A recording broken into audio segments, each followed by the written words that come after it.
Bueno, buenos días. No, todavía, ahora Vamos, sí. Hola, ¿cómo están? Buenas tardes. buenas Hola, tardes a todos y a todas. Vamos a continuar con la clase de Locke hoy, un pedazo de Locke y otro pedazo, la segunda parte. Comenzamos con un tema nuevo. Sí, antes de comenzar con la clase, nosotros queremos recordarles que el viernes de la semana que viene no va a haber clase porque hay mesa de examen. Por lo tanto, ténganlo en cuenta de no buscar, de no entrar a las 2 de la tarde o cuando entren a la clase porque no hay. Vamos a retomar recién el viernes siguiente, que no me acuerdo ahora qué número es, pero ahora se los digo ya, el viernes 20. 30. Ajá. ¿Sí? El viernes 30 es la clase, así que ahora lo vamos a escuchar a Alejandro, que va a terminar con Locke, y después vamos a comenzar con nuestro último autor, que es Rousseau. Así que bueno, le damos la palabra al profesor Moreira y esperamos que estén todos muy bien. Bueno, en la clase pasada habíamos terminado con el capítulo dedicado a la propiedad, el capítulo quinto. Ahí habíamos visto, digamos, el paso que hace Locke desde una legitimación o justificación de la propiedad que está sentado en principios morales e individualistas, a una justificación que tiene más que ver con ciertos preceptos que luego aparecerán en la economía política, la división del trabajo, la anexión de valor. Bueno, luego pasábamos al capítulo noveno, que creo que también lo hemos visto, que es el que se llama los fines o de los fines de la sociedad política y del gobierno, el capítulo noveno. Decíamos que este capítulo es interesante porque acá Locke es como que se detiene la argumentación y de algún modo hace una retrospectiva de todos los argumentos que ha sostenido en los capítulos anteriores hasta llegar a este capítulo noveno. Entonces, nos va a explicar de vuelta todo de una manera bastante resumida. Por ejemplo, en la 124 nos vuelve a contar que el fin por el cual los hombres entran bajo el gobierno es la preservación de la propiedad, y esto es porque en el estado de naturaleza faltan determinadas cosas y nos va a contar qué es lo que falta en el estado de naturaleza. Falta ley conocida, promulgada. En segundo lugar, falta un juez conocido e imparcial, y así vamos pasando. En tercer lugar, en el estado de naturaleza falta a menudo el poder que sostenga y asista a la sentencia, es decir, no hay una capacidad justamente de ejercicio de la coacción para hacer cumplir una sentencia.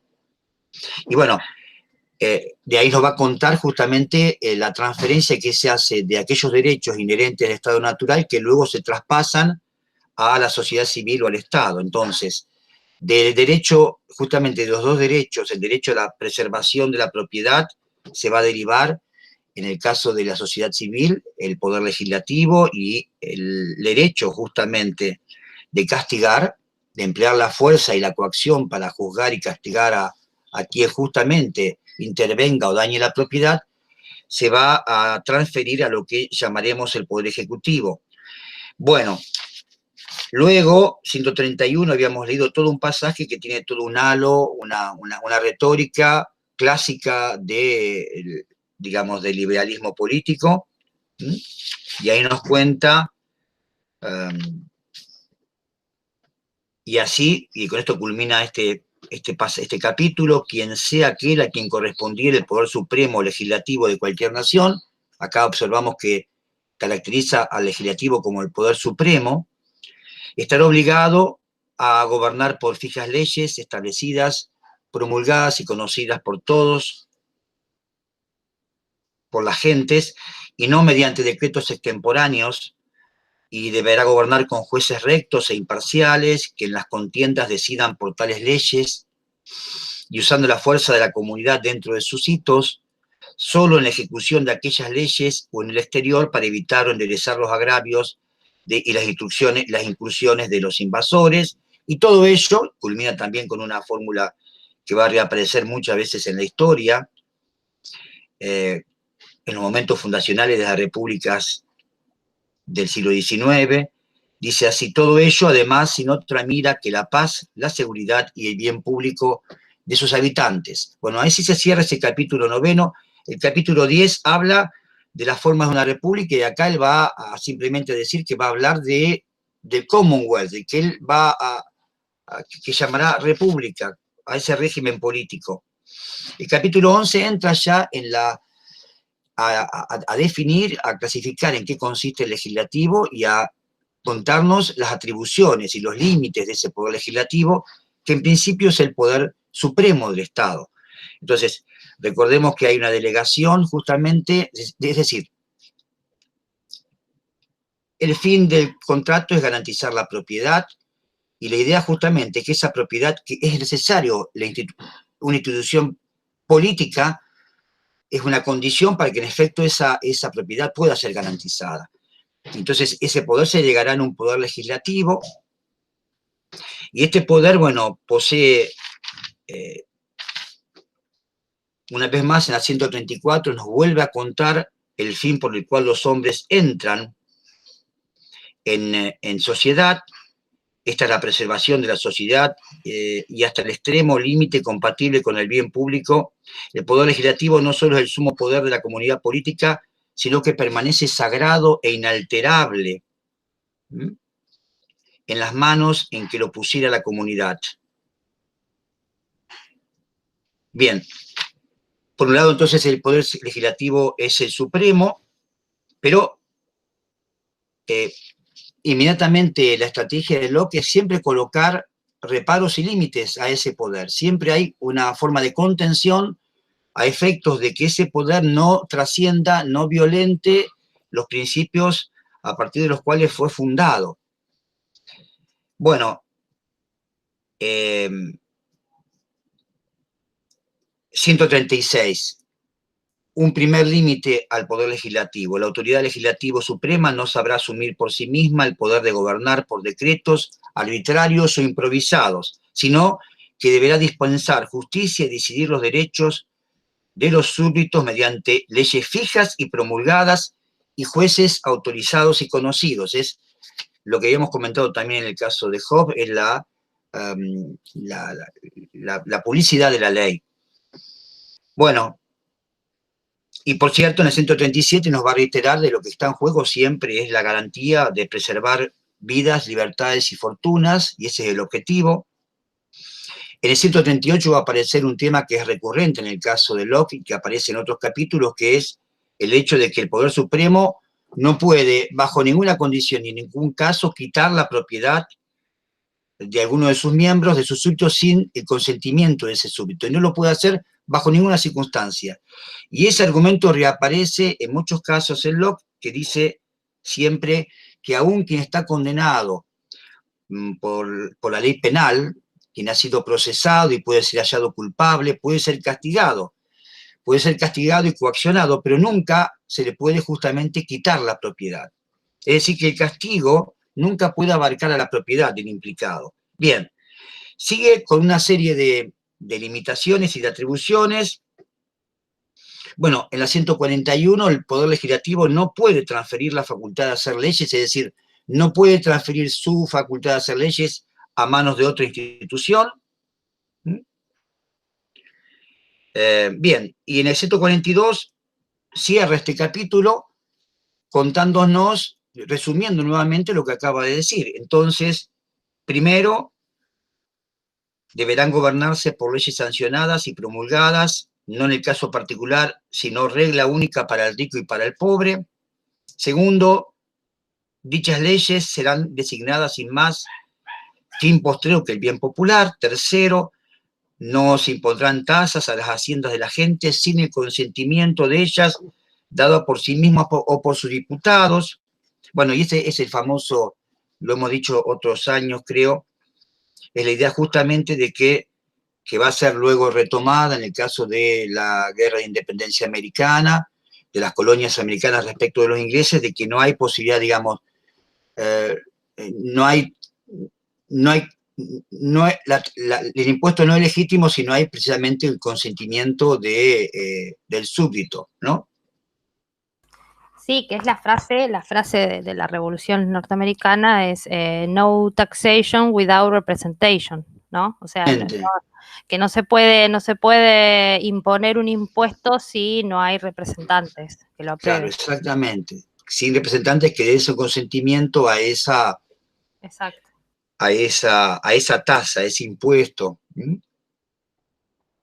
Job también habla de los impuestos justamente en el capítulo que hemos visto semana pasada, en el capítulo 29 y 30, también hace una referencia a impuestos. Bueno, entonces, todas estas son las prevenciones y termina diciendo, y eso en realidad concierne exclusivamente a los gobiernos en que el poder legislativo no sufre interrupción, o al menos en que el pueblo no haya reservado parte alguna del legislativo a diputados de tiempo en tiempo escogidos por sí mismos. Y en cuarto lugar, termina diciendo, el poder legislativo no puede ni debe transferir la facultad de hacer leyes a nadie más, ni transportarlo al lugar distinto del que el pueblo hubiere determinado. Bueno, esas son las atribuciones y los límites que le corresponde a ese poder que en principio es el poder supremo de una república, esta forma de representación que llamamos parlamento.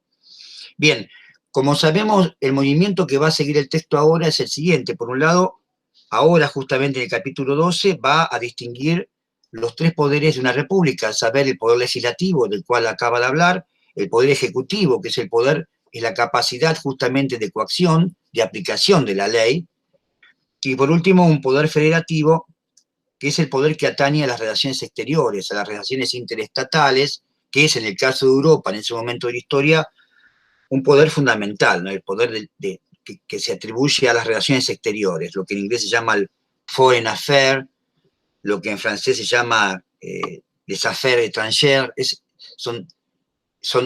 eran instancias de los gobiernos y de las instituciones muy importantes en esa época, ese poder que Locke llama federativo y que él en última instancia subordina al poder ejecutivo.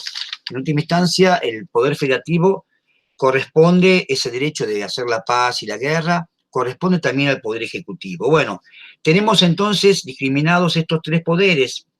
En principio, desde el punto de vista del derecho, es claro que para Locke el poder supremo de una república es el poder legislativo, es decir, el parlamento. Lo que ocurre en los capítulos que sigue, y así transcurre los siguientes pasajes del libro, es que, digamos, paulatinamente, Locke va a ir apartándose de esa premisa y va a ir estableciendo ciertas atribuciones que corresponden al Ejecutivo, que en realidad de ser un poder en principio subordinado, pasa a ser a un poder en buena medida equiparable en términos fácticos con el poder legislativo, y esto pasa por atribuirle al Poder Ejecutivo lo que Locke llama la prerrogativa, que es un derecho que posee el Ejecutivo de intervenir en determinadas circunstancias por encima de la legislación, por encima de la ley civil y en buena medida interviniendo, ocupando el espacio que en principio, o el derecho que en principio correspondería exclusivamente al Parlamento. La prerrogativa justamente de intervenir en determinadas circunstancias. Y aquí también es interesante, esas circunstancias en principio serán consideradas como circunstancias excepcionales, pero también en última instancia terminan siendo circunstancias que tienen que ver con, digamos, con el ejercicio cotidiano de la función política en las instituciones de una república. De modo que ahí también hay como una especie de trasvasamiento en el cual Locke va como pasando de una posición que tiene que ver con el derecho a una posición que tiene que ver con el hecho, con los hechos en términos de cómo funcionan y se corresponden entre sí cada uno de los poderes. Bueno, el capítulo 13 habla de la subordinación de los poderes de la República. Bueno, aquí justamente en el 151 está discriminado claramente que el legislativo es el poder supremo.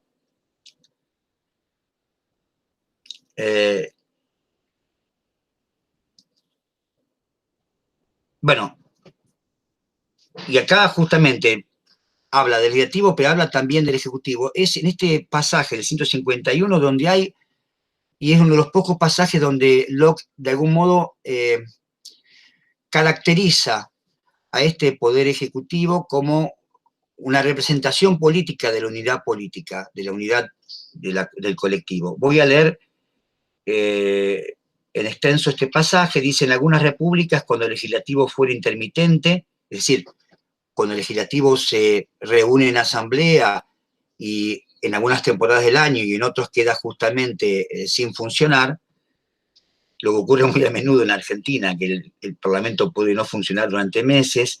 Cuando el legislativo fuera intermitente y el ejecutivo fiado a una sola persona que participara, podrá ser esta persona llamada suprema, dice él, no porque en sí ese ejecutivo encierre todo el poder, que es el de legislar, sino porque de una parte le incumbe la suprema ejecución de la cual derivan todos los magistrados inferiores, el conjunto de sus varios deberes subordinados, etcétera, etcétera.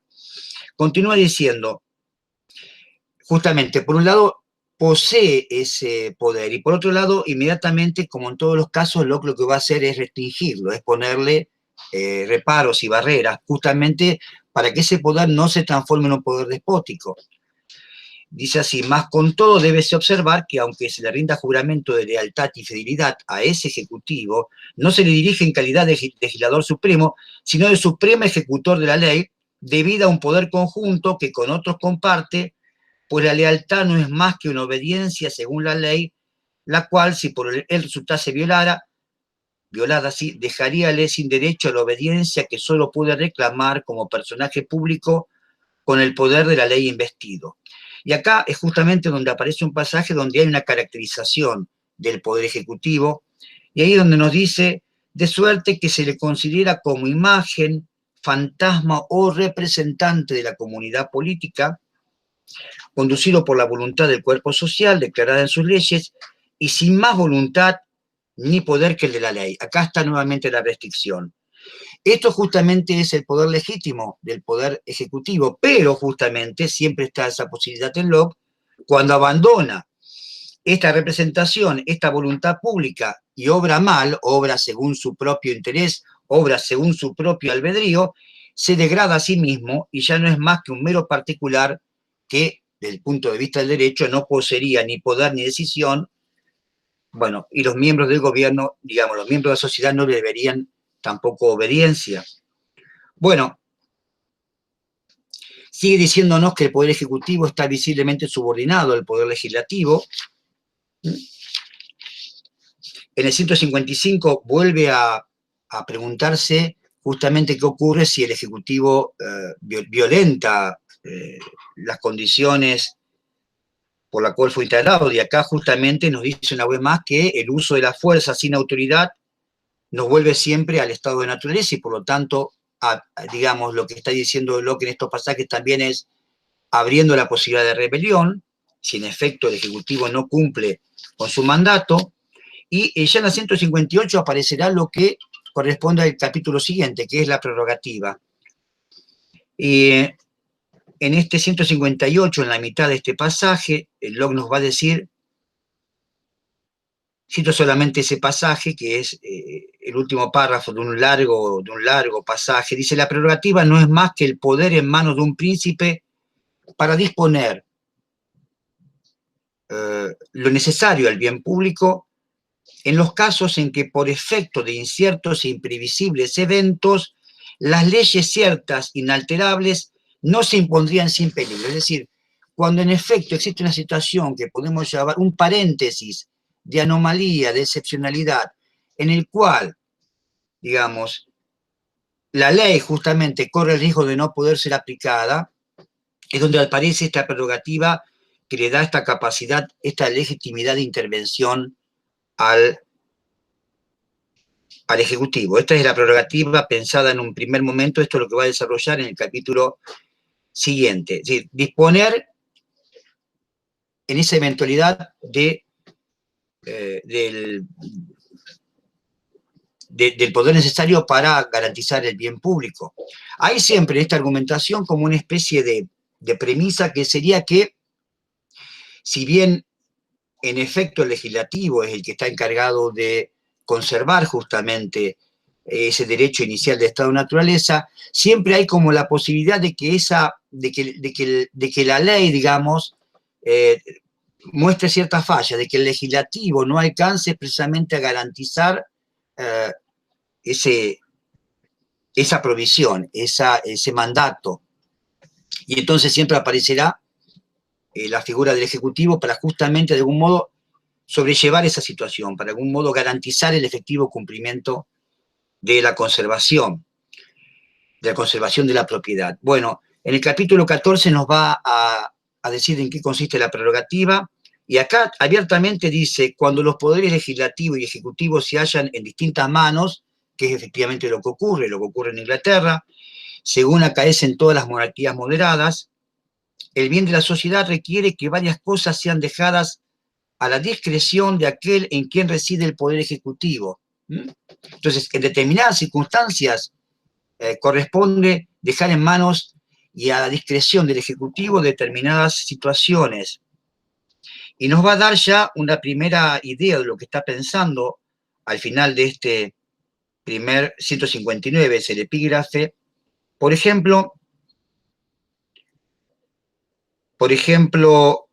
ocurre a veces que el hombre caiga dentro del alcance de la ley, que un individuo, que un súbdito pueda caer dentro del alcance de la ley, dice, por un acto acaso merecedor de recompensa y perdón, y es conveniente que el gobernante goce del poder de mitigar en muchos casos la severidad de la ley. Es decir, está hablando, por ejemplo, de la posibilidad del indulto, de la posibilidad que en efecto le cabe al Ejecutivo de indultar a determinados condenados por determinados delitos. ¿No? Esa capacidad de indultar corresponde al Ejecutivo y en efecto pasó a los regímenes contemporáneos. El Ejecutivo tiene la posibilidad de indultar a los detenidos y perdonar incluso a algunos ofensores, ya que siendo el fin del gobierno la preservación de todos de modo más completo, aún del castigo de los culpables, habrá de existir cuando no se siguiera de ello perjuicio para el inocente. Entonces, el Ejecutivo, en principio, para demostrarnos en qué consiste la prerrogativa, es esta capacidad de indultar. Bien, el 160 es posiblemente el pasaje más relevante de todo este capítulo. Dice, este poder de obrar según discreción para el bien público, sin prescripción de la ley, e incluso a veces en contra de ella, es decir, en contra de la misma ley, es lo que se llama la prerrogativa. Pues ya que en ciertos gobiernos el poder legislativo es intermitente y por lo común demasiado numeroso, y así pues demasiado lento para la celeridad que la ejecución requiere, y también sobre todo ello es imposible prever y estar pronto con leyes particulares para todo accidente y cada necesidad que pudieran concernir al público, o hacer leyes que jamás causaren daños, etcétera, etcétera. Todo esto es lo que permite que aparezca esta figura de la prerrogativa. Como vemos acá en este pasaje, tenemos la idea justamente de que el legislativo es intermitente y de que el legislativo es numeroso y que en determinadas circunstancias se requiere justamente la intervención del Estado. Y esa es la argumentación que sigue estando presente en las prerrogativas y la tensión entre el legislativo y el ejecutivo en el mundo contemporáneo. Sí. Perdón. Uno podría pensar en la ahora citadísima figura del estado de excepción, digo citadísima en estos momentos por las medidas que toman los ejecutivos en todos los países, pero bueno, el tema del estado de excepción ya tiene una discusión un poco antigua, y también, digo, para nuestros estudiantes, la figura del dictador romano que vimos en Maquiavelo, y bueno, y el dictador que va a aparecer después en el contrato social de Rousseau, que son figuras de la excepción pensadas justamente para los momentos de emergencia, de crisis, donde la resolución debe ser inmediata, donde alguien debe dar una respuesta inmediata, en lo que Locke llama prerrogativa, con todas esas reservas que Alejandro está intentando explicar. Acá digo brevísimamente, Alejandro, en un texto, bueno, muy nuevo sobre Locke,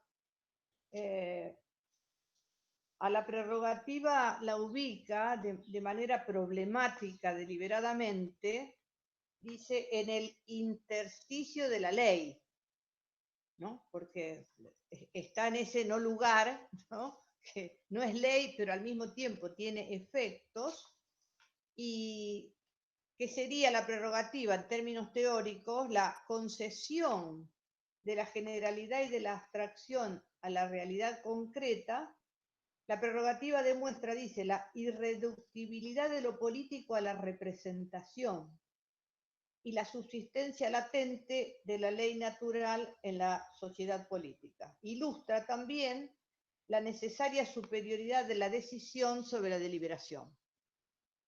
Bueno, eso, nada más. Sí, perdón, yo también pensaba en relación a lo que habíamos comentado al principio de los contractualistas cuando charlamos sobre el contexto, también en relación a cómo se articula, digamos, ¿no? Si recordamos todo lo que pasa con Carlos I en relación a la convocatoria o no al Parlamento, la imposición de impuestos o no en relación a un momento de guerra. También pienso, digamos, la relación en tratar de resolver algo que, como dice Alejandro, hasta el día de hoy se discute, por ejemplo, en los países que tenemos presidencia y a su vez legislativo, en relación a, bueno, cuál es el límite de cada uno y en qué contexto cada uno tiene la prerrogativa, ¿no? Específicamente el Ejecutivo, de actuar. También pensaba en eso, digamos, ¿no? Porque no olvidemos que Locke también está escribiendo ahí nomás de todo lo que es la guerra civil / revolución inglesa y la revolución gloriosa / casi restauración, dependiendo de cómo nos posicionemos, inglesa. Entonces también me parece interesante eso, porque ustedes piensen que, digamos, si bien Locke es un pensador obviamente moderno y que, como habíamos dicho, discuten el derecho divino de los reyes, no deja, digamos, no es un antimonárquico, ¿no? Entonces, hay que pensar también cómo se articula eso. No, claro, claro. Y en algún sentido sigue habiendo acá algún rasgo que podríamos incluso llamar jovesiano, cuando él refiere a este carácter que tiene el Ejecutivo, justamente que tiene que ver con la capacidad de decisión. Hay como también una tensión entre la deliberación y la decisión, ¿no? Y al parecer justamente prima quien posee la capacidad efectivamente de decidir en un curso de acción, una coyuntura, una situación. Sí, pero sin embargo, perdónale, sin embargo, sí, también mientras leíamos ahora pensaba que de los tres contractualistas también es el que más plantea una relación de reciprocidad entre el soberano ejecutivo y el pueblo. Porque en última instancia Hobbes y Rousseau van a terminar diciendo el soberano es soberano, nos entrampan en esa lógica de la obediencia, y sin embargo Locke todo el tiempo, a pesar de que afirma esto, siempre termina diciendo, bueno, pero hay un deber con el pueblo también. Exactamente, hay siempre un principio que en algún sentido esa división de poderes y esa tensión es lo que garantiza precisamente lo que él llama propiedad y lo que luego se llamará la libertad también, justamente. Es esa tensión en la cual hay atribuciones de un lado y del otro, en esa tensión se intenta garantizar ese principio que es la libertad y los derechos civiles de los individuos. Ahora, sí, en este pasaje que acabo de citar es interesante porque él habla justamente de la intermitencia, es decir, puesto que el legislativo se reúne y se reúne por un espacio de tiempo acotado, debe haber un poder que sea perdurable, un poder que sea permanente y que por lo tanto tenga esa capacidad de aplicar la ley en el momento en que el legislativo no está sesionando. Para el mismo tiempo también una referencia a la abstracción de la ley y la precisión con el Ejecutivo puede en efecto legislar sobre casos específicos, es decir, el Ejecutivo tiene esa capacidad de, digamos, de sobrepasar la abstracción para justamente destinar su poder a resolver un caso determinado. Y me parece que respecto de lo que estábamos diciendo, ciertamente, este conjunto de ideas, división de poderes, esta idea de la prerrogativa, es la idea de que siempre hay circunstancias excepcionales y justamente en las circunstancias excepcionales este Ejecutivo tiene una capacidad que en derecho en principio no tendría. Y eso es lo que va a pasar a todas las constituciones modernas. Es un tema típico justamente cuando damos, por ejemplo, Max Weber, contar que Max Weber interviene en la redacción de esta Constitución del Weimar en 1918, esa Constitución del Weimar justamente siguiendo las ideas y la necesidad de liderazgo y la figura presidencial que estaba reclamando Weber para su Alemania, la emergencia de un liderazgo y de una figura presidencial, digamos, del Ejecutivo, él va justamente a formular un famoso artículo que se llama el artículo 48 de esa Constitución, que es el que permite justamente que el Ejecutivo suspenda en determinadas circunstancias excepcionales las garantías constitucionales, ¿no? Y ahí tendríamos justamente un caso típico, modélico de lo que ocurre, porque obviamente ese caso excepcional está estipulado como un caso siempre limitado, siempre la prerrogativa y ese ejercicio, esa intervención se supone que posee un tiempo acotado que se corresponde con la circunstancia excepcional. El problema es que lo que la historia muestra es que después cada uno decidirá cuánto dura o cuánto no dura la excepción. La excepción puede ser efectivamente eterna. Y la paradoja que todos los autores tratan desde Raymond Aron hasta ahora es que ese famoso artículo inspirado por Max Weber es el artículo que después va a ser utilizado por Hitler cuando de canciller haga un golpe de Estado y justamente declare la eliminación de partidos políticos en el año 33. Es justamente ese expediente de la excepcionalidad a partir del cual Hitler se hará con el poder político y fundará en ese momento ya el Tercer Reich. Bueno, ese es un ejemplo clásico, pero me parece que también, si pensáramos en nuestro mundo, esa tensión entre el Parlamento y el Ejecutivo atraviesa todas las democracias occidentales y en todos los casos los argumentos son los mismos, es decir, uno diría el mundo está marcado por una circunstancia de excepcionalidad que obliga siempre una intervención de parte del Estado y quien está capacitado para intervenir, sea para resolver una guerra, un conflicto, el pago de la deuda externa, el terrorismo, etcétera, etcétera, todo es el Ejecutivo y el Parlamento queda siempre regado a un plano secundario. En nuestro país se llama los famosos decretos de necesidad y urgencia, que son los DNU, por los cuales es muy interesante, utilizados por Alfonsín de una manera, ahí fue cuando nacieron, ciertamente, ¿eh? Es decir, ahí fue cuando se dictó la ley, justamente del decreto de necesidad y urgencia, que fue utilizada no demasiado por Alfonsín, pero que después fue el expediente, el instrumento a partir del cual gobernó Menem. Menem gobernó en base al decreto de necesidad y urgencia, que ¿qué es lo que produce? Lo mismo que ahora, independientemente de quién gobierne. El Ejecutivo asume, toma una decisión, esa decisión se hace un hecho consumado, y luego el Parlamento, de algún modo, legitima o no legitima la decisión que ya fue tomada y que ya produjo un efecto. Es decir, el Parlamento siempre llega tarde en relación al decreto de necesidad y urgencia. Por supuesto, podemos en algunos momentos justificarlo, nos puede parecer bien, nos puede parecer mal, pero, digamos, la argumentación es verdaderamente notable. Es decir, vivimos en un estado constante de excepcionalidad en el cual la única gestión posible del gobierno es mediante la decisión de un poder ejecutivo que en realidad lo que hace es violentar el espíritu, efectivamente, de un régimen de representación republicano. Esa es la tensión que ocurre ahora.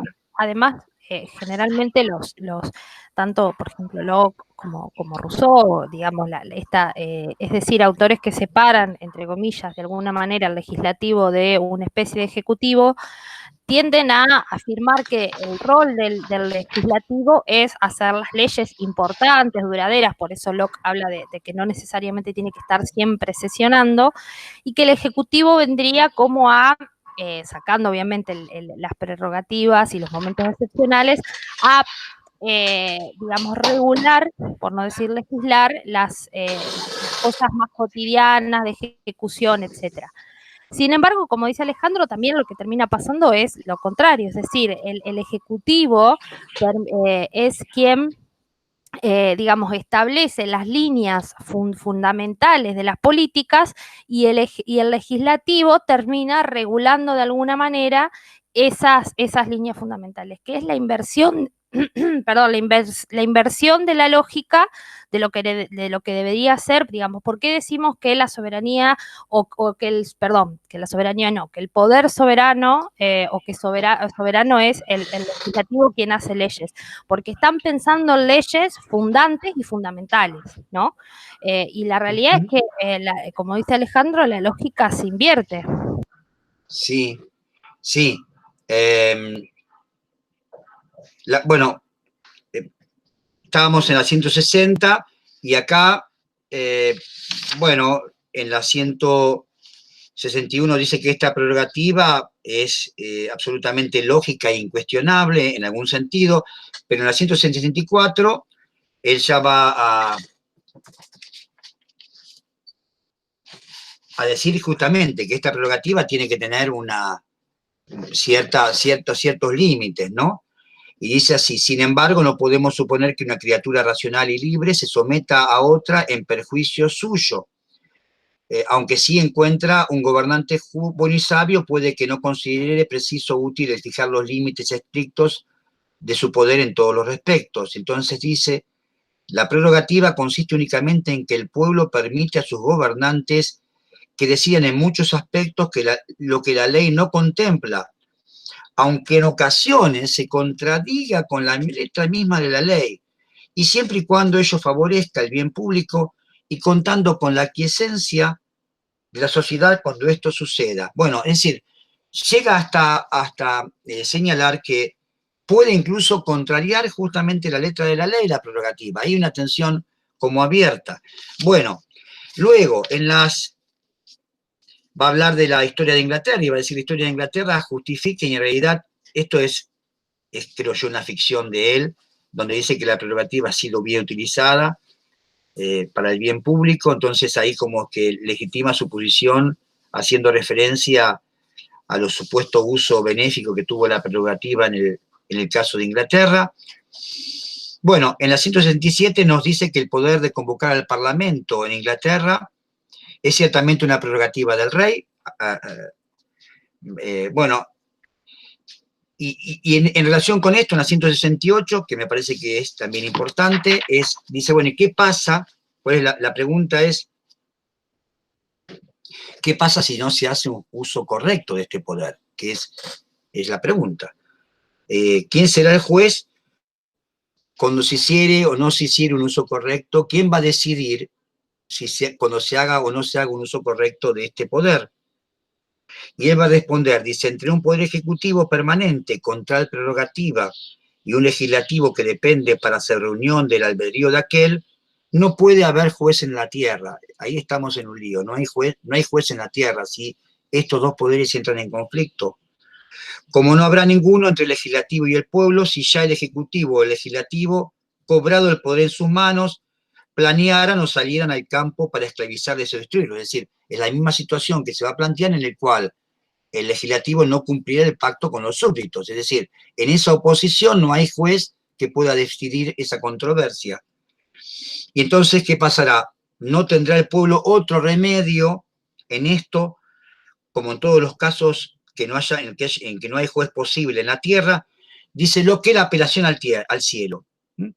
Porque los gobernadores en aquellos intentos, ejerciendo una facultad que el pueblo jamás pusiera en sus manos, pues nunca cabrá suponer que ninguno se autoricen, que nadie gobierne sobre ellos para su daño, hacen lo que no tienen derecho a hacer. Bueno, y ahí yo entiendo, Betty, que cuando dice se encomiendan al cielo, se abre la posibilidad de la guerra, sería la posibilidad del conflicto. Sí, claro, apelan al cielo, pero accionan en la tierra. Claro, accionan en la tierra, ¿cierto? Sí, además lo dice, o sea, dice, por consiguiente, si bien no puede ser juez ni detentar en virtud de la Constitución, un poder superior para resolver y dictar sentencia en el caso en cuestión, le está reservado al pueblo, sin embargo, una ley anterior y de rango supremo respecto de todas las leyes positivas humanas.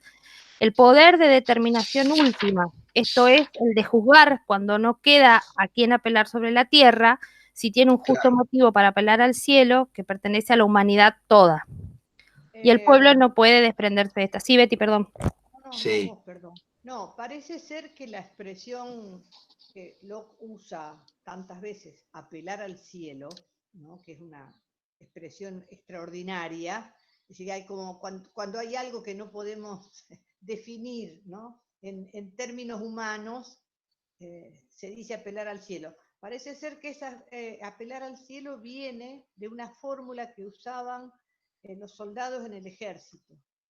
Cuando había que enfrentarse o había algún riesgo, apelamos al cielo, cuando en realidad eran ellos los que iban al frente, ¿no?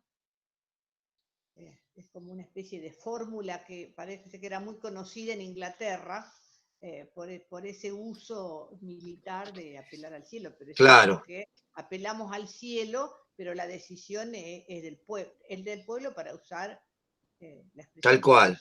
que usa Locke, ¿no?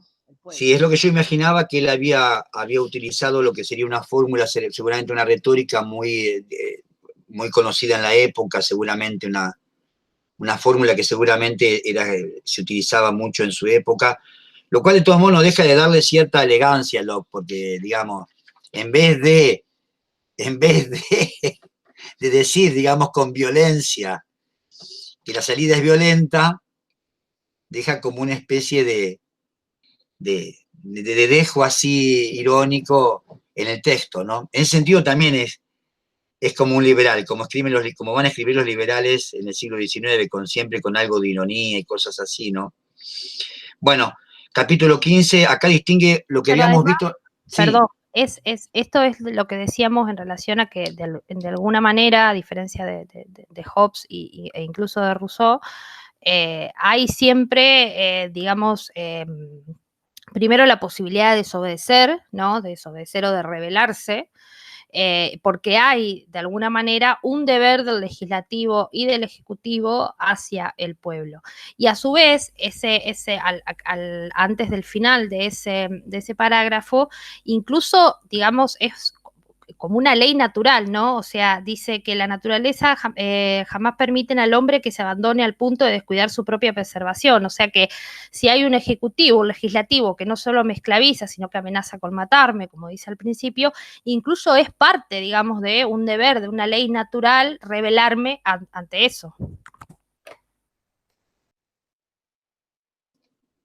Sí, claro, efectivamente, respecto de la ley natural y la ley civil, también cuando había olvidado mencionarlo, cuando habla de las atribuciones del Parlamento, también insiste en muchas ocasiones que la ley civil en realidad es una ley positiva que se sostiene siempre en la ley natural. Ese vínculo es absolutamente irrebatible, indudable. La ley civil lo que hace es sancionar lo que en verdad es la ley natural. Y la ley natural persiste como una ley. Es una argumentación en ese sentido análoga a la de Hobbes, en el sentido de que todos los hombres conocen y reconocen los principios de esa ley natural. El hecho de que la ley civil no puede contrariar a la ley natural. Bueno, el capítulo 15 de los poderes paterno, político y despótico, y acá lo que hace es como volver a definir lo que había definido en el capítulo primero, que es, bueno, hay el poder paterno, que es el poder de los padres, el poder parental, que es un poder que dura hasta que los hijos tengan uso de razón. Luego teníamos el poder político, que es este poder legítimo. Y en la 171 uno también podría encontrar un resumen de todo el texto. Una vez más, Locke nos vuelve a contar que ese poder político que cada hombre poseía de esta naturaleza se va a transferir a estas instituciones, en el caso de la sociedad civil, que esto se va a hacer siempre para la preservación de la propiedad, para salir de estado de naturaleza, y siempre que el magistrado preserve a los miembros de dicha sociedad en sus vidas, libertades y posesiones, por lo que no ha de ser, en este caso el poder político, lo que no puede ser es un poder arbitrario, no puede ser un poder absoluto sobre sus vidas y fortuna. Bueno, y dice además las cuales vidas y fortunas hasta el último posible extremo deberán ser preservadas, es un poco lo que acabamos de decir, sino poder de hacer leyes y anexarles penas mirando la preservación del conjunto, bueno, etcétera, etcétera. Y este poder tiene su venero solo en el pacto y acuerdo y consentimiento mutuo entre quienes constituyen la comunidad. Y en tercer lugar tenemos el poder despótico. Y este poder despótico es el que va a ser también trabajado luego como la idea de la tiranía en el capítulo siguiente. Pero ahora pasamos a la conquista, que es el hecho de digamos, lo que Locke llamará la usurpación.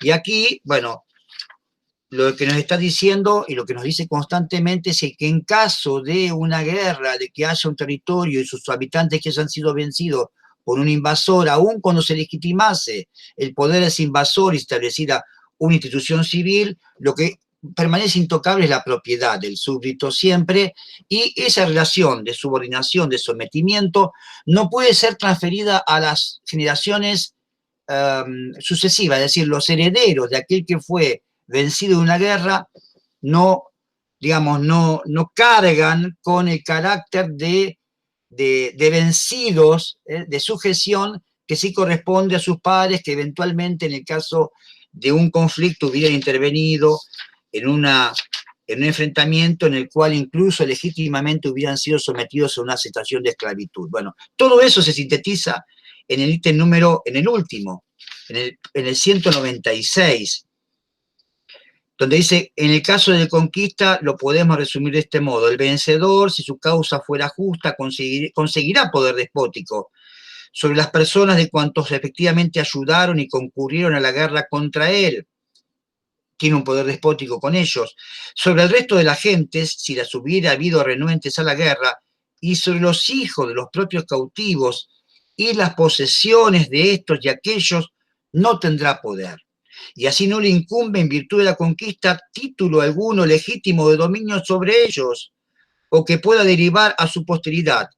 Bueno, etcétera, etcétera. Bueno, en algún sentido lo que está diciendo es que, digamos, no hay, digamos, ese poder despótico no puede, digamos, ejercerse sobre las generaciones que suceden, aquellos que eventualmente han sido vencidos.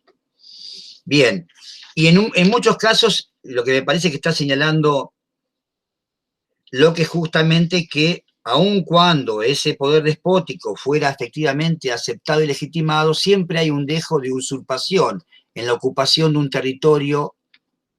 Siempre, digamos, acá no es la perspectiva justamente de Hobbes, en donde justamente el soberano por adquisición es un soberano legítimo que aun cuando medie el temor del súbdito y que el súbdito digamos, asienta esa nueva soberanía simplemente porque está aterrorizado y porque justamente está en juego su vida, recordemos que Hobbes lo que estaba era legitimando esa situación, diciendo que ese súbdito en condición de terror está, sin embargo, actuando libremente, está actuando bajo la condición de libertad, y de ese modo él lee esa relación como el establecimiento de un pacto entre el vencido y el vencedor, que transforma al vencido en un súbdito y no en un esclavo, digámoslo así. Bueno, esa situación no es, me parece, la que está sosteniendo en este caso Locke, para quien me parece que permanece la idea de la usurpación, es decir, la idea de que ese poder que se ejerce por la fuerza no es nunca, no acaba nunca por ser un poder legítimo. Bueno, capítulo 17 habla de la usurpación, pero de la usurpación del poder en el sentido de la tiranía. La tiranía, capítulo 18, es el ejercicio del poder que está fuera del derecho, cuando el gobernante, sea cual fuere su título, no cumple la ley, sino su voluntad. Ya la autoridad y sus mandatos y acciones no se dirigen a preservar las propiedades de su pueblo, sino a la satisfacción de sus ambiciones, venganzas, codicia o cualquier otra desenfrenada demasía, ¿no? Es la idea de esa insaciabilidad ligada a la figura del tirano, ¿no? Bien, y entonces, bueno, acá está todo mal con el tirano. Y esta idea de que es posible, digamos,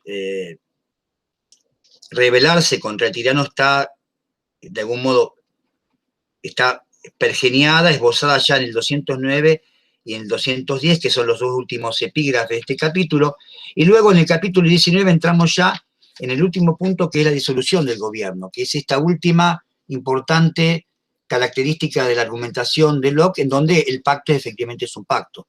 El pacto es un contrato en el cual efectivamente los súbditos pueden romper ese contrato si el soberano, en este caso el legislativo o el parlamento, no cumplen con el mandato por el cual fueron creados, fueron erigidos, a saber, la garantía de la preservación de la propiedad o de las propiedades. Entonces, si en efecto no hay garantía de propiedad, entonces la situación puede retrotraerse al punto de partida y los súbditos pueden revertir esa situación y volver incluso a darse un nuevo contrato y por lo tanto abrirse a un nuevo soberano, a abrirse a una nueva institución, una sociedad civil o un Estado. Esa posibilidad está contemplada en el caso de Locke. En esto es radicalmente distinto a la posición que hemos visto en Hobbes y que veremos luego también en Rousseau. Y entonces, para hablar de la disolución del gobierno, él va a decirnos, bueno, las diferentes posibilidades que pueden darse para que un gobierno instituido pueda disolverse. Empieza diciendo, y ya con esto leo 4 o 5 epígrafes y vamos cerrando. El 211 dice, quien quiera hablar de la disolución del gobierno deberá distinguir en primer lugar entre la disolución de la sociedad y la pura disolución de aquel, es decir, del gobierno. Y nos reitera, lo que constituyó la comunidad y sacó a los hombres del estado de naturaleza hacia una sociedad política fue el acuerdo a que cada cual llegó con los demás para integrarse y obrar como un solo cuerpo y así formar una república determinada. ¿Y cómo usualmente se termina esta unión? Se disuelve con la irrupción de una fuerza invasora, extranjera y vencedora. Bueno, las espadas de los vencedores a menudo cercenan los gobiernos de raíz y hacen menuzas de las sociedades, separando los súbitos o esparcida multitud de la protección y aseguramiento en aquella sociedad que hubiera debido preservarles de la fuerza, etcétera, etcétera. Bien. Entonces, tenemos una disolución inicial en el caso de una invasión, en el caso de una intervención extranjera, que es el caso que habíamos visto hace un momento. Pero además de en el 212 nos advierte que hay tantos otros modos en el cual pueda ser disuelto un gobierno. Y acá hace como una serie de, toda una discriminación de el poder y quien ocupa el poder y qué es lo que puede ocurrir tanto con el legislativo en sus diferentes variantes como con el ejecutivo. Bueno, la más importante es esta, por alteración del legislativo. Y acá, en todos los párrafos, de algún modo, dice lo mismo, resume lo que dijo antes o prevé lo que va a decir luego. De modo que en el 212 leemos lo que vamos a volver a leer en el 222. Dice, consistiendo la sociedad civil en un estado de paz entre los que a ella pertenecieran, en quienes se excluye el estado de guerra, el poder arbitral establecido en el legislativo para extinguir todas las diferencias que puedan surgir entre cualesquiera de ellos, será en el legislativo donde los miembros de una comunidad política estén unidos y conjuntos en un coherente ser vivo, dice Locke. Esta es el alma que da forma, vida y unidad a la comunidad política, por donde diversos miembros gozan de mutua influencia y simpatía, etcétera, etcétera. Porque la esencia y unión de las sociedades consiste en tener una voluntad, y el legislativo, una vez establecido por la mayoría, vale por la declaración y, por decirlo así, el mantenimiento de la voluntad predicha. La constitución del legislativo es el acto primero y fundamental de la sociedad, mediante el cual se provee a la continuación de los vínculos de ella bajo dirección de personas y límites de leyes a cargo de gentes por ella autorizadas, por consentimiento y designación del pueblo, sin la cual o sin el cual ningún hombre o número de estos podrá tener autoridad. Entonces dice, cuando uno cualquiera o varios por su cuenta hicieran leyes sin que el pueblo para tal oficio les hubiera nombrado, es decir, cuando usurpan esa delegación de hacer la ley, es decir, cuando hicieran las leyes sin el permiso, la autorización del pueblo, estas leyes serán sin autoridad y que, por lo tanto, el pueblo no estará obligado a obedecer. Por tal medio, entonces, viene el pueblo, de nuevo, a hallarse como fuera de sujeción y puede constituir así un nuevo legislativo como mejor le plazca. Esa es la primera posibilidad. Bien. Va a dar otras posibilidades. Por ejemplo, en el 215, si estorbare el príncipe legislativo que se congregara a su debido tiempo, bueno, el legislativo no consiste en otra cosa que en un cierto número de hombres, pero no solamente en esto, sino en gozar de la libertad para debatir y de tiempo para reflexionar. Y si eso fuese efectivamente, si tiempo y libertad son arrebatados o alterados, también estamos en una instancia de disolución. Bueno, tenemos otras posibilidades. Por ejemplo, en el 219 acá remite no al legislativo, sino al ejecutivo. Y acá hay otro modo de disolver el gobierno, dice en el 219, cuando aquel en quien reside el supremo poder ejecutivo descuida y abandona ese cometido, de suerte que las leyes no pueden ser puestas en ejecución, y de eso viene o se deriva a la anarquía. Y ahí está también todo mal. En la 220 nos vuelve a recordar que en esta circunstancia, si fracasa el legislativo porque no garantiza la propiedad, si fracasa el ejecutivo porque lejos de proveer al orden, provee a la anarquía, dice, cuando el gobierno fuere disuelto, el pueblo se hallará en libertad de proveer para sí, eligiendo nuevo legislativo, que del antiguo difiera por el cambio de personas o la forma o ambas cosas, como mejor lo entendiere para su seguridad y su bien. Porque no puede jamás, por falta ajena, perder su nativo y original derecho a preservarse a sí mismo, lo que solo da a alcanzar por un legislativo estable y por la justa e imparcial ejecución de las leyes a él debidas. Bien, hay otro modo de solución de los gobiernos, la acción del legislativo, del príncipe, y justamente cuando lejos de garantizar la propiedad, ese poder invade la propiedad de sus súbditos, y entonces dice en el 222, que me parece que sintetiza toda esta argumentación. Perdón, ahí sí, efectivamente, pero lo interesante del final del 221 es sí, que vuelve a aclarar vidas, libertades o bienes. O sea, la propiedad no solo entendida como bienes, sino sí, un avance sobre la propiedad en sentido amplio, ¿no? O sea, vidas, libertades o bienes. Sí. Perdón. Bueno, la razón de entrar los hombres en régimen social es la preservación de su propiedad, 222. Por lo tanto, si esto no ocurre, si hay un poder arbitrario, un poder que no garantiza a la propiedad, la consecuencia es que pondránse en estado de guerra con el pueblo, el soberano se pondría en estado de guerra con el pueblo, quien se hallará en aquel punto absuelto de toda ulterior obediencia y quedará abandonado al común refugio procurado por Dios a todos los hombres contra la fuerza y la violencia. Y vuelve a insistir la idea de lo que ocurre cuando el legislativo transgrede esta norma fundamental.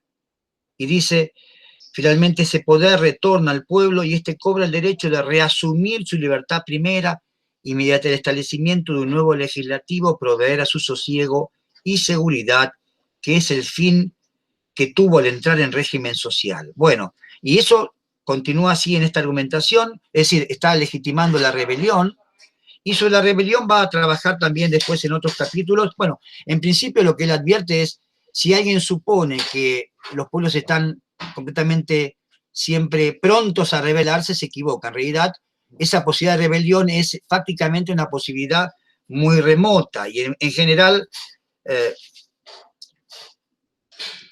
el pueblo, dice en la 223, no se desprende tan fácilmente de sus formas antiguas como algunos se complacen en sugerir. Es decir, no es cierto que porque haya un instrumento legal que lo habilite, los pueblos van a levantarse y a rebelarse constantemente contra su soberano. No hay que temer eso. Sí, eso parece una respuesta a Hobbes, digamos. Eso ¿no? parecía una respuesta a Hobbes, sí. Sí, claro, todo el tiempo ese corazón sedicioso de los hombres.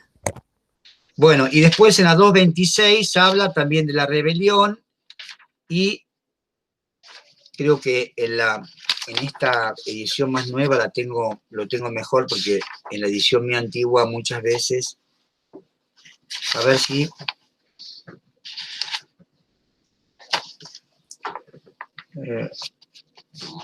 bueno,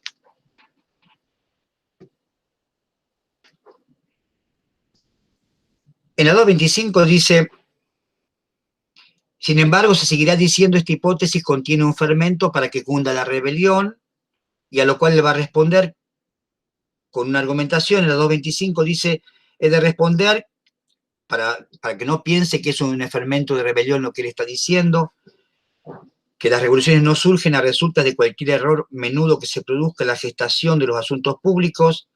Los pueblos son capaces de soportar, sin registrar ni revelar el menor asomo de rebeldía, errores graves de parte de la dirigencia. Bueno, lo cual es efectivamente cierto. Bien, y en la 226 dice, en tercer lugar, he de señalar que esta doctrina que defiende que el pueblo tiene el poder de renovar su propia salvaguardia, que es lo que acaba de decir en el 222 y en el 212, es decir, renovar su propia salvaguardia con un legislativo nuevo, cuando los legisladores anteriores hayan traicionado su confianza invadiendo su propiedad. Esta doctrina, digo, es la mejor defensa posible contra la rebelión y el medio más probable de impedirla. Pues la rebelión es una oposición dirigida no contra las personas, sino contra la autoridad, cuyo único fundamento descansa en las constituciones y en las leyes de gobierno. Por lo tanto, aquellos que las quebranten y justifican por la fuerza hacia violación, sean quienes fueren, son los verdaderos rebeldes en sentido estricto. Es decir, está diciendo que justamente la caracterización del término rebelde no solamente se la puede atribuir en ese caso a un pueblo que se levanta contra su soberano, sino que rebelde puede ser justamente el mismo soberano cuando no cumple con la prescripción por la cual ha sido creado. Es decir, la idea de rebelión, la idea del rebelde es aquel que violenta la ley, aunque sea aquel que esté encargado de garantizarla. Si los hombres entran en sociedad y forman un gobierno civil, es para excluir la fuerza e introducir las leyes que preserven su propiedad y garanticen la paz. Así pues, quienes usan la fuerza contra la ley actúan como verdaderos rebeldes, puesto que vuelven a traer el estado de guerra. Y quienes más fácilmente pueden actuar así son los que en efecto detentan el poder, con el pretexto de que la autoridad de la cual están investidos y movidos por la tentación de la fuerza y por las adulaciones de quienes los rodean. En consecuencia, el medio más adecuado para prevenir el mal es mostrar la injusticia del mismo y el peligro que corren aquellos que puedan sentirse más tentados de caer en él. Bueno, me parece que con esto podemos cerrar el capítulo dedicado a Locke. Me parece que está más o menos completo. Sí, yo agregaría el 240, que reitera la idea de que el pueblo siempre es el juez, ¿no? Sí. De alguna manera. Dice, es probable que en este punto se haga la pregunta Sí. usual, ¿quién será el juez que dirima si el príncipe o el legislativo actúan contrariamente a su mandato? Lo cual es interesante porque invierte la lógica del juez imparcial depositado arriba y ahora de pronto el juez es el pueblo. Sí, el pueblo será el juez, ¿no? Exacto. A este interrogante respondo que es el pueblo quien será juez, pues. Sí. ¿Quién otro habrá de juzgar si un mandatario o un delegado actúa correctamente y en conformidad con la confianza depositada en él, que aquel que le encomienda y que, por habérselo encomendado, debe conservar el poder de revocar su mandato cuando lo incumple? Sí. Es la expresión que aparece por ahí, que siempre subrayamos, vox populi, vox Dei. Sí. Es la voz de Dios que fue tomada después en innumerables panfletos de la época para, de algún modo, justificar ciertas rebeliones, pero el que se revela primero es el poder político. Claro, eso es lo interesante. La rebelión del pueblo es respuesta a la rebelión original que es del poder político. Entonces esa es la cuestión más central acá. Sí, también es importante el 243 que cierre y que también vuelva a resumir todo lo que estamos, el último ítem del texto, ¿no? El 243 también. Como bueno, el contrato del Job está hecho bajo esa figura que se llama fiduciaria, ¿no? Es decir, basada en la fe. Sí. De nuestros autores es el único que asienta el consentimiento, ¿no? Del momento del pacto en el hecho de fiduciario. Otorgamos consentimiento porque tenemos fe en que, ¿no?, el poder político va a preservar vida, libertad y bienes a través de la ley, de la prerrogativa, de lo que sea. Cuando eso se incumple, retomamos, ¿no? El consentimiento cesa, retomamos, volvemos a un estado de naturaleza que no disuelve los vínculos entre los individuos sociales y volvemos a otorgar nuestro consentimiento a un nuevo poder político. Exacto, para preservar vida, libertad y bienes. Exacto, porque la palabra que usa Locke entiendo que es trust, que significa tanto confianza en inglés como fideicomiso, fiduciario, etcétera, etcétera. Claro. Que se traduce como fiduciario. Exacto, claro. Un montón de también hace el juego ahí con confianza, ¿no? Sí, sí, tal cual. Exactamente, sí. Sí. Es la idea de confianza lo que marca ese vínculo, tal cual. Sí. Bueno, Alejandro, vos dejás acá porque... Sí, dejo acá entonces, ¿sí? Como es muy tarde, supongo que los estudiantes acá pueden hacer un corte y pasar a lo que sigue más tarde Claro. u otro día, porque si no van a tener quizá desperdigada la atención o no lo sabemos. Bueno, Sí. lo que vamos a hacer ahora es comenzar a hacer solo una introducción a nuestro último autor del programa, que es Jean-Jacques Rousseau. Hay una mudanza importante en todos los sentidos, que voy a tratar de resumir algo que no es resumible, como sabemos, de todos nuestros autores, ¿no?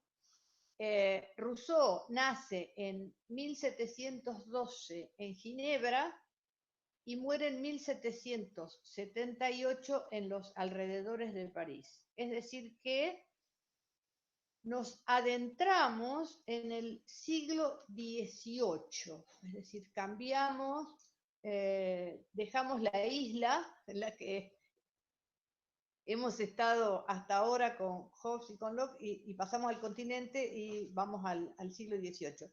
Esa mudanza epocal es un cambio importante, tanto desde el punto de vista de la historia como de la historia de las ideas políticas, ¿no? Vamos a ver que Rousseau también acá es un autor y actor, de alguna medida, central en procesos históricos muy conocidos, ¿no? Bueno, entre otras cosas, esto que estoy diciendo tiene que ver con la confluencia de muchas ideas de Rousseau en la Revolución Francesa, que acontece, como todos saben, unos pocos años después de la muerte de Rousseau. La Revolución Francesa en buena medida se reconoce hija de muchas de las ideas de Rousseau, se dice heredera de muchas de las ideas de Rousseau, y también las revoluciones independentistas de muchos países latinoamericanos, como el nuestro. Digo, si han estudiado historia argentina, la figura de Moreno, que es una figura central en la Revolución Argentina, bueno, Moreno fue el primer traductor del contrato social y fue bueno, una difusión en parte clandestina también de esas ideas que venían de los revolucionarios franceses, y Rousseau fue ahí también una vía regia para debatir ciertas ideas, ¿no? Rousseau pertenece a la gran corriente intelectual que se llama Ilustración o Iluminismo, según los contextos, que impactó en toda Europa, la Ilustración española, escocesa, inglesa, francesa, alemana, y que llevaba como consignas la fe en la razón y en el progreso. Que Rousseau pertenece a la Ilustración quiere decir que se mueve y participa del grupo de los pensadores ilustrados como Diderot, D'Alembert, Voltaire, Montesquieu y tantos otros. Digo, se mueve y participa en ese grupo porque escribe un par de artículos para la enciclopedia lo escribimos con mayúscula porque fue un enorme proyecto que estos intelectuales llevaron adelante, que fue reunir todo el saber de la época en todas las disciplinas, ¿no? Bueno, se escribieron innumerabilísimos volúmenes en ese momento en una empresa intelectual extraordinaria. Bien, en ese sentido decimos participa en ese grupo de los ilustrados. Al mismo tiempo que es un impugnador, un crítico radical de los principios ya mencionados de la razón, del progreso y de las luces, a que hace referencia justamente la palabra iluminismo o ilustraciones. Es decir, que como en tantos aspectos de la trayectoria de Rousseau, ahí hay una especie doble juego, ¿no? No quiero decir contradicción y tampoco quiero decir ambigüedad, es una pertenencia y no pertenencia, una afirmación y una negación al mismo tiempo, una especie de paradoja sería mejor la palabra, que encontramos a lo largo de la obra, de los gestos y de la vida de Rousseau tan extraordinaria, ¿no? Bueno, Rousseau no solamente innova en la teoría política, escribió muchísimas obras y sobresalió en varios géneros. Eso es también un dato muy importante. Por ejemplo, un texto que se llama Emilio fue y sigue siendo clave en las teorías pedagógicas. Ahí Rousseau también innova de un modo radical, sin duda. Su otro texto que se llama Las Confesiones, se llama igual que el texto de Agustín, fue y sigue siendo clave en la literatura autobiográfica, es decir, abre también toda una serie, una corriente de textos intimistas y de confesión y automostración de los resortes más íntimos y de los sentimientos más profundos de los individuos en la época. Escribió también una novela epistolar, escribió numerosos textos de polémica, otras obras autobiográficas, una ópera, 2 proyectos de constitución, etcétera, etcétera.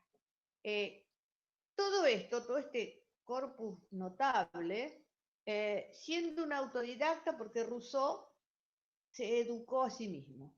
Rousseau lo cuenta en las Confesiones, cuenta toda su desarrollo intelectual a partir de sus lecturas, porque bueno, su padre era relojero, quedó huérfano de madre, se separó de su casa siendo muy joven y se fue solo a Francia. Bueno, y toda su educación fue una educación propia. Sí, que de hecho hay algunos especialistas que ven también en los primeros escritos de Rousseau una identificación con Sócrates, ¿no? Y que también comparte como ese origen humilde y de autodidacta, ¿no? Entonces él se ve muchas veces, eso después va a ir transformándose, pero en un principio se ve, ¿no? Como un Sócrates más moderno. Más moderno, exactamente, exactamente. Si tuviera yo que decir así en 2 renglones, ¿cuál fue el rasgo, cuál es el rasgo más sobresaliente de Rousseau, que es una empresa complicada? Yo diría que Rousseau es un crítico radical de la modernidad, uno de los primeros grandes críticos, pero profundo, de la modernidad y de los efectos desigualadores del sistema social, de ese capitalismo que ya estaba, no en sus primerísimos orígenes como la Inglaterra de Hobbes, sino ya bastante más avanzados, digo, los efectos desigualadores, y esos efectos desigualadores van a estar puestos por Rousseau, sobre todo en la propiedad privada en pocas manos. Es decir, esto es una especie también así de novedad acerca de el objeto de cierto análisis de Rousseau, y entonces vamos a ver cómo, si el fin de la teoría política de Hobbes era paz y seguridad, el fin de la teoría política de Locke era la preservación de vida, libertad y bienes, esos derechos naturales que no cedemos al pactar, el fin de la teoría de la filosofía política de Rousseau va a ser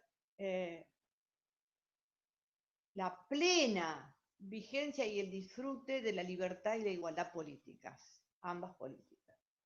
Sí, eso es interesante, lo que decía Betty, es Rousseau es muy paradójico porque es justamente pertenece al grupo primero, ¿no? que más se identifica con la idea de la ilustración, que es el grupo que hace la enciclopedia, y es uno de también los pocos autores, como hace Kant también en qué es la ilustración, que puede identificar y escribir sobre lo que está pasando en ese momento, pero a su vez es, como decía Betty, un gran crítico, entiende que el conocimiento no necesariamente, el avance del conocimiento no va a producir progreso, ¿no? Al contrario, incluso hay una idea de la corrupción, digamos, ¿no? De la vida del hombre a través de ese avance del progreso, perdón, de ese avance del conocimiento. Y eso es muy interesante porque es completamente, nuevo. Claro, es completamente nuevo. De hecho, una imagen que circula mucho, que es recuperada en este contexto y después posteriormente va a ser la imagen de Prometeo. Prometeo es el dios que le regala el fuego a los hombres y que luego es castigado, ¿no? Y que representa de alguna manera ese avance, esa posibilidad, digamos, de avance del hombre, y Rousseau va a decir, va a pensar, digamos, es una imagen que circula, ¿no? Como decir, bueno, el conocimiento, el avance, la posibilidad de ir progresando, y Rousseau lo que va a decir es que en realidad eso solo ha traído desgracias de alguna manera, ¿no? De hecho, hay una pintura que tiene a Prometeo dándole el fuego al hombre y atrás hay un sátiro que trata de robárselo y dice que Rousseau entiende que lo que ha pasado siempre es que el sátiro se ha robado el fuego, digamos, ¿no? Exactamente, esa ilusión que la ilustración tenía acerca de que la razón y el conocimiento iban a llevar a un progreso indefinido de la humanidad, que Rousseau recusa una y otra vez, de alguna manera porque lo que tiene adelante es esa sociedad que Rousseau está viendo, plena de desigualdades y de miseria. Digo, no es por adelantar nada del texto, sino para apoyar brevemente la contundencia de estas ideas de Rousseau, esto último que estamos comentando. El discurso sobre la desigualdad termina los 3 últimos renglones diciendo: es manifiestamente contra la ley de naturaleza, como sea que se la defina, que un puñado de gente rebose de cosas superfluas mientras la multitud hambrienta carece de lo necesario, ¿no? Bueno, es eso lo que estábamos diciendo recién, que hay ahí una especie de mirada radical y crítica de Rousseau sobre su época, que por otro lado está suponiendo que la humanidad va a progresar indefinidamente. Vamos a ver que Rousseau no se va a quedar solo en este diagnóstico, sino que va a proponer algo, ¿no? No es solo un crítico, sino que esta crítica va a estar acompañada de una propuesta que va a estar en el contrato social. Entonces, brevemente, para poner un contexto de las fechas, citamos siempre 4 textos fundamentales de todo lo que antes dijimos que escribió. El discurso sobre las ciencias y las artes, primer discurso, 1750, que es lo que decía también Sofía, que las ciencias, las artes, el progreso, bien, nos favorecen el progreso. Con este texto Rousseau ganó un premio. 1755, el discurso sobre los orígenes y fundamentos de la desigualdad entre los hombres, que es el primero que nosotros leemos. 1762, el contrato social, nuestro segundo texto. 1762 también el Emilio. El contrato social y el Emilio fueron posteriormente quemados en la plaza pública de Ginebra, una ciudad que Rousseau al principio idolatraba. Bien, lo queman porque Rousseau fue realmente un autor para ser quemado, vamos, ¿no? Como no podían quemar al autor, como siempre se ha hecho. Sí, de hecho, Cuando no queman las obras de Hobbes, era sí. como no podían quemar a Hobbes, que hacemos una pila con los libros, ¿no? Bueno. Sí, de hecho era, digamos, firmaba como el ciudadano de Ginebra, ¿no? Negando, reconociéndose ciudadano de Ginebra y negando ser súbdito de Francia, por ejemplo. Exactamente, para no ser súbdito de un rey, quizá. Bueno, y por último, Sí. ese otro textos que citamos, que eran las confesiones que Rousseau escribe entre 1765 y 1770, que se publican próximamente. Pero en el medio hay toda esa serie de textos que nombramos así genéricamente, que lo vuelven a Rousseau un autor que pueden tomar los lingüistas cuando escribe sobre el origen de las lenguas, quienes escriben sobre literatura, sobre pedagogía, sobre teoría política, sobre derecho, etc.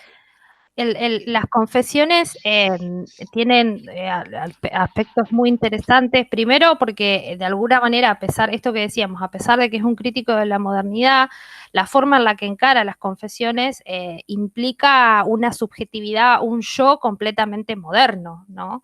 Porque a su vez, recordemos que quien creo que lo mencionamos cuando vimos a Agustín, Agustín también escribe una autobiografía que se llama Confesiones también, y lo que dice es, bueno, Agustín lo hace desde un lugar como para decir, bueno, este fue mi camino, Dios ya lo sabe, lo va a juzgar, etcétera, ¿no? Y Rousseau se plantea diciendo, Dios, esto soy yo, te vengo a mostrar lo que soy, ¿no?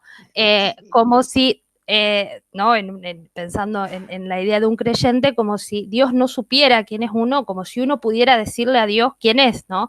Esa forma, digamos, de definirse a uno mismo, de decidir cómo es uno mismo, también implica una subjetividad completamente moderna. Exacto. Y el tema de que no hay arrepentimiento, que en las confesiones agustinianas hay un parteaguas, que es: me arrepiento de mi vida pasada disoluta, me arrepiento ante Dios y a partir de ahora soy otro hombre. La confesión ahí tiene ese papel del arrepentimiento. En el caso de Rousseau, que le pone deliberadamente el mismo nombre que Agustín, Rousseau cuenta todos sus pecados, entre comillas, todas las cosas malas que hizo, sin arrepentirse jamás. Como dice Sofía, dice: este soy yo, Dios. Bien, hice tales y cuales cosas, por ejemplo, abandonar sistemáticamente cada uno de los hijos que nacían en la puerta del hospicio, sin arrepentirse. Bien, luces y sombras de Rousseau, por supuesto. Luces y sombras tienen todos los autores. Y entonces no viene a cuento acá. Oh, perdón, la anécdota de esto, yo siempre lo cuento, es poco académico, pero la anécdota de su primera experiencia sexual, claro, que es en un barco con un negro que estaba al lado enorme, que empieza a masturbarse y que Rousseau explica en las confesiones qué es eso, yo no entendía qué estaba haciendo, no sé qué, un delirio, bueno, pero lo queremos por esas cosas. Exactamente. Su iniciación sexual con una mujer mayor a la que él llamaba mamá. Exacto. No, y además hay algo interesante en las confesiones también, como un gesto, es Rousseau se puede pensar también como un autor que está obsesionado de alguna manera con la verdad, ¿no? Todo el tiempo. Y en contra de todo aquello que, digamos, en ese sentido parece mucho por eso pensábamos en relación a Sócrates, ¿no? Parece un autor más bien clásico, ¿no? Un griego en relación, y en algunos aspectos en relación a... La verdad termina diciendo siempre: la verdad es la verdad de mi corazón. Sí, pero... Una y otra vez el corazón no miente. ¿Okay? Exacto, sí, no hay ese trabajo... Personal. Exacto, pero sí una crítica constante, una preocupación por las ficciones, por las apariencias, ¿no? O sea, por eso, y de hecho a mí siempre me llama la atención en las confesiones, que comenta que lo acusan de niño de haber roto un peine, un espejo, un peine, y Rousseau sigue diciendo hasta el día de hoy, sigo insistiendo en que yo no lo rompí, ¿no? Una obsesión total con esas cuestiones, ¿no? Como si uno, no sé, a esa edad podría seguir sosteniendo algo que no hizo de niño. Bueno, es la idea, de todos modos, sí, lo que decís, Sofi, es la idea, sí, claro, de una verdad que se opone a las apariencias, a las ficciones, a los cargos, a los honores, la idea de una verdad prístina que además se vincula con una manera de pensar el pueblo y, sí, lo rústico, lo atávico, la idea de la idea de que hay una bondad y una verdad en el pueblo llano y así, eso son todos rasgos que aparecen mucho en Rousseau, sí. Y ese afán siempre de independencia del propio Rousseau, ¿no? De ser independiente de todo vínculo con otro, que lo llevó a tener conflictos con todas las protectoras y los protectores con los que se cruzó, a discutir hasta la ruptura con todos sus amigos, por sospechas que siempre le aparecían, ¿no? Y en los ultimísimos tiempos, a ver a la sociedad entera como enemiga, ¿no? Que lo lleva, por lo tanto, a apartarse de la ciudad y a terminar sus días vagando en una pequeña isla, solo y escribiendo cosas maravillosas acerca de su soledad, ¿no? En ese momento. Y juntando florcitas, así, la vuelta, ¿no?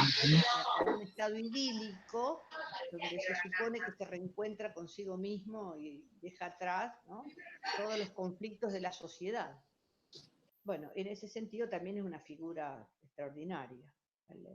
El rechazo a la artificialidad y al lujo, ¿no? Una constante que viene desde los antiguos, el separarnos de la sociedad para encontrar la verdadera, la verdad y la vida con la naturaleza, ¿no? Bueno, movimientos a lo largo de la historia sucesivos, nos vamos, ¿no? Nos separamos de la sociedad y fundamos una comunidad donde tenemos un vínculo directo con la naturaleza y punto. Bueno, ese ideal es un ideal rusoniano, pero que viene de mucho más atrás. Bueno. Un ideal rusoniano que va a tener declinaciones muy complejas después en Occidente. Esa imagen, la imagen de esa ciudad de la polución, digamos hoy en día, la ciudad del artificio frente a la transparencia de la naturaleza y el hecho de que hay que escaparse a ese lugar prístino que es el campo, digámoslo así. Eso va a inspirar a muchas corrientes de tendencias ideológicas muy diversas, ¿no? De derecha y izquierda, siempre, ¿no? Esa idea... De crear comunidades sí, en solitario, ¿no? Sí, sí. Los movimientos hippies de los 60, sí, todos los movimientos contraculturales de la época. Bueno, ahora mismo. Sí, ahora mismo, sí. Bueno, ahora mismo digo, cuando se apela a uno a renovar un pacto con la naturaleza por tanto de la peste, ¿no?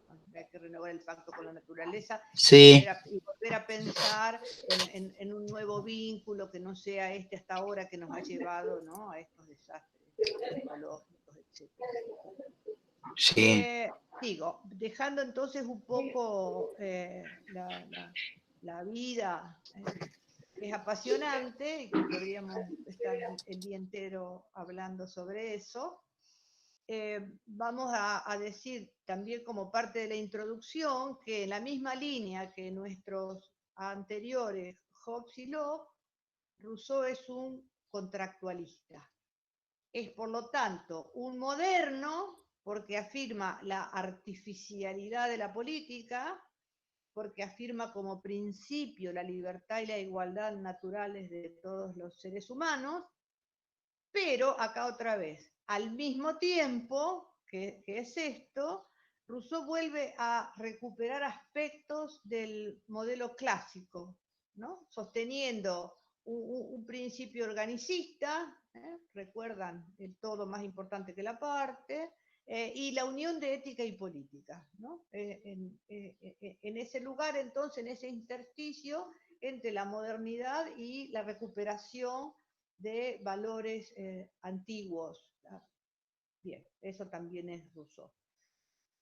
Nosotros vamos a estudiar dos textos, como dijimos recién: el discurso sobre el origen y los fundamentos de la desigualdad entre los hombres y el contrato social. El esquema es el esquema que ya conocemos, es decir, el esquema de Estado-naturaleza, pacto, sociedad civil. Hacemos las columnas en el imaginario pizarrón. Estado-naturaleza, pacto, sociedad civil. Ese esquema que cumplen Hobbes y Locke acá está, pero complejizado, porque Rousseau va a sumar otro pacto y otro momento último que es la república. Estado de naturaleza, pacto, sociedad civil, pacto, república. Que vamos a intentar desbrozarlo en las clases.